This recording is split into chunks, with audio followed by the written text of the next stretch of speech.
Said Saab also put his question on. This verse is taken from Surah Al-Ankabut. Actually, we have received from any foreign country this question. I'm going to read out the verse.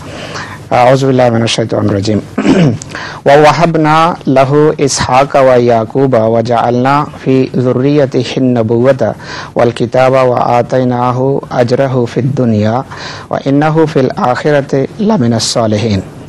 The question is framed on this portion of the verse, that innahu fil akhirati lamina salihin.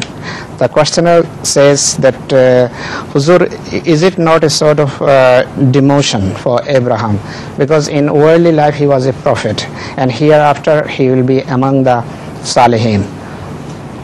See, this is most often misunderstood. Fil akhirati min salihin means that in the end Allah will include his name in those upon people will say Durood. So after Ahmad sallallahu alaihi wasallam, his name is taken as minassaleheen.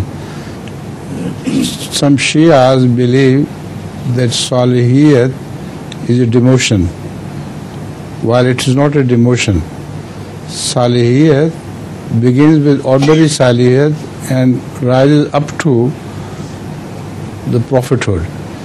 So salihiyat has all stages, like taqwa has many stages. Similarly, salihiyat has many stages, and nabuwwat is one of them. And akhireen particularly refers to our durood about Hazrat Ibrahim alayhi salatu wassalam. I refer to the Shia view, but I think I have not remembered correctly. So let's leave it out. Shias infer from it something else to support themselves, but this is not about his salihiyat.